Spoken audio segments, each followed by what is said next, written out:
call the next speaker, pakilala ko lang sa inyo yung bagong ko na PhilHealth, si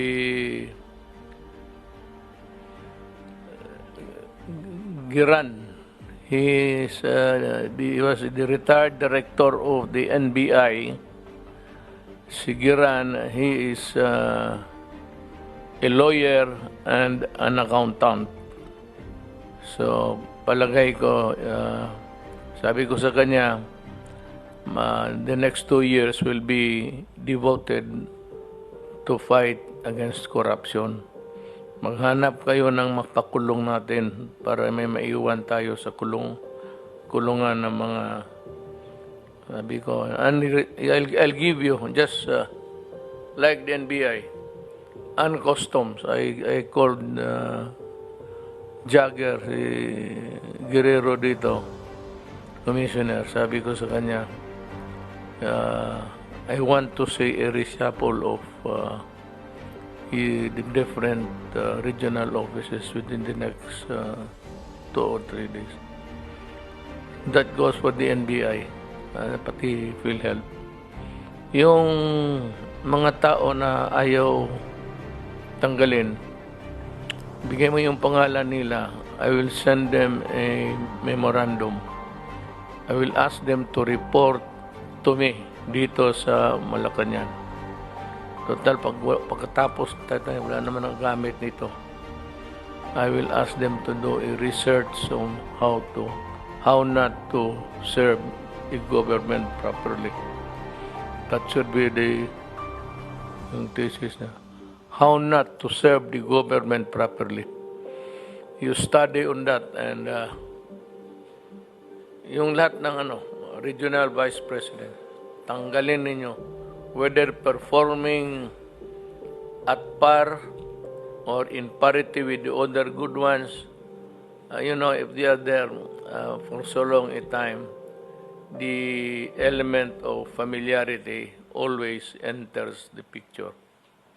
Yan ang mahirap dyan. Kung matagal na, tanggalin na. Yung ayaw magtanggal, ayaw magpatanggal, mag-report kayo dito sa opisina. And anyway, the Secretary of Justice is winding up his investigation. I think that he has seen proof enough to come up with an indictment. I hope that this sad episode in our national life, in our journey towards nation building, will be somehow corrected.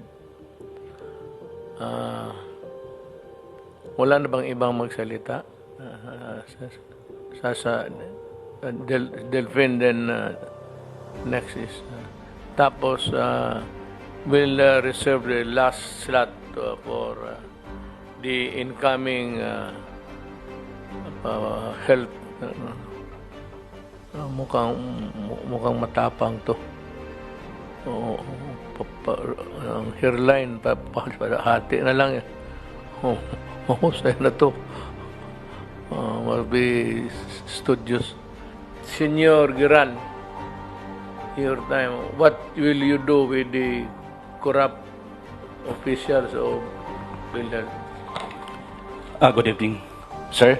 Go ahead, mag-ihila ako. And of course, Senator Bongo, and the rest of lone lady, and the rest, and of course, the honorable gentleman here. Good evening sa atin lahat.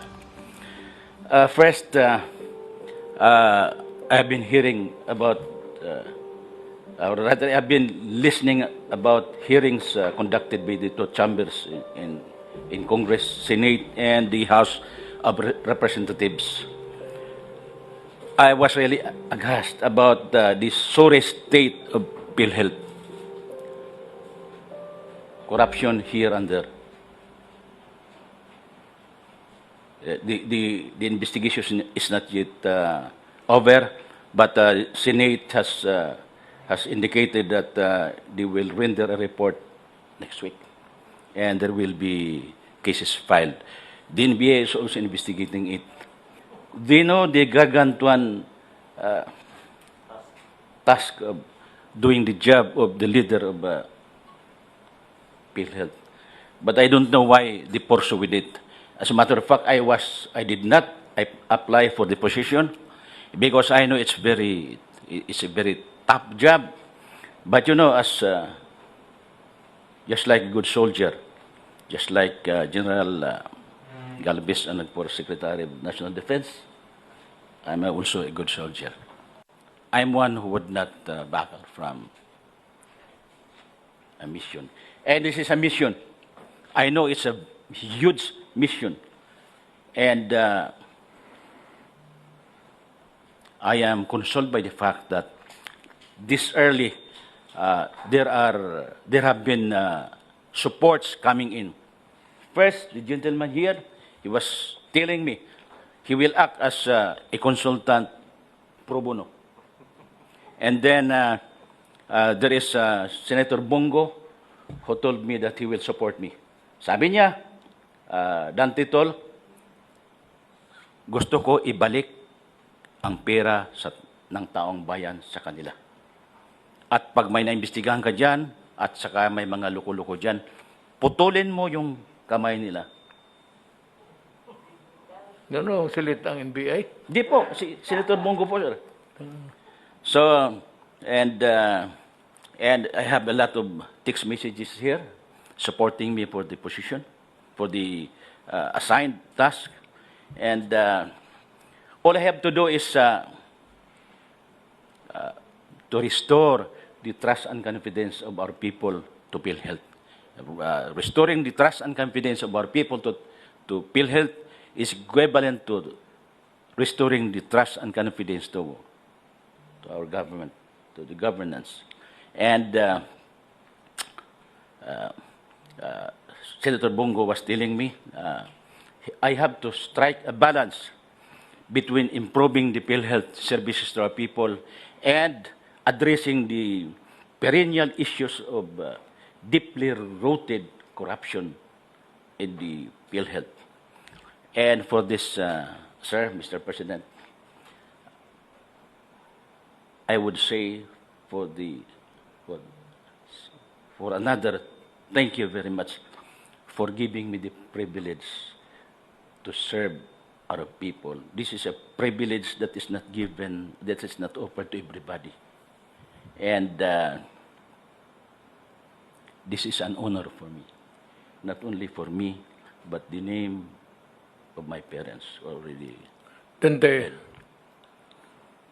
And kinuha kita, I called the three of you. Yung NBI na papalit sa iyo, pati si Jagger. Si Jagger kasi, total pag-usapan lang naman din. There were times that he relied more on people that were already old hands there. Napasok siya sa bulsa. Sinabi ko sa kanya straight, drug is still flowing inside the country sa customs.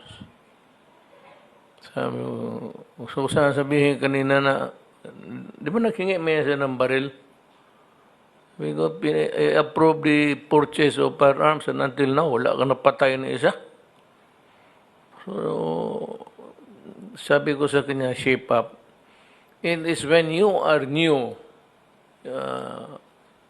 you are a babe in the forest, and you begin to rely on people with whisper that, sir, tutulungan ka namin dito.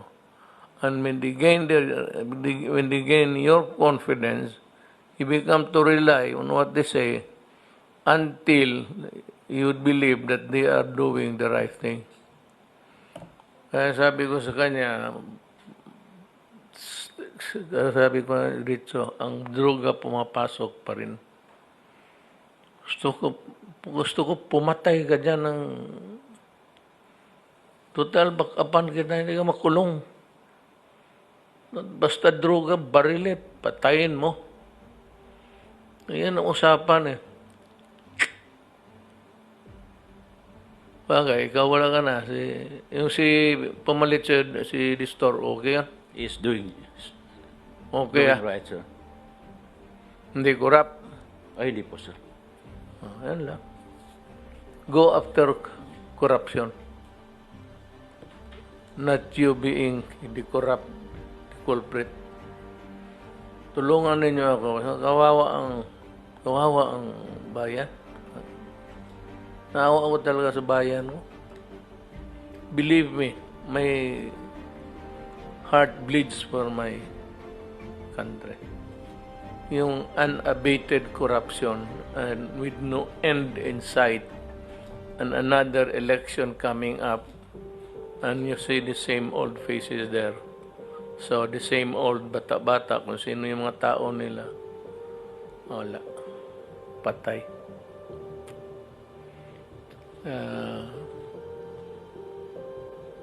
Sabi ko nga, yung revolutionary government should not be discussed in sub rosa. It should be discussed publicly, including the military. They should be able to say what. If the average, if the troops do not want it, they should say so. Kung meron rin silang gustong pagbabago, then let us hear them out. Kasi walang ang corruption, left and right talaga. Bahas kisan. Kaya ang problema ng PhilHealth, Dante, pagdating ng panahon, after so many years sa actuarial study, there will be the year that wala ka nang maibigay doon sa mga beneficiaries. Kasi naubos na yung reserva because of this corruption. So you must send these guys to prison. Kasi problema yan. The actuarial study shows that there will at some point in time, wala nang maiwan. Kasi ibayad mo yan sa mga beneficiaries. Kaya sabihin mo, pagtawag mo, huwag na maraming dala. Sabihin mo, putang ina kayo, magtrabaho kayo, let's kayo. Sabi ni Mayor, yayariin. Gusto niya, yariin. Pati yung diskumpiyado, ayaw. Bigyan mo agad pangalan kasi paasahin ko dito.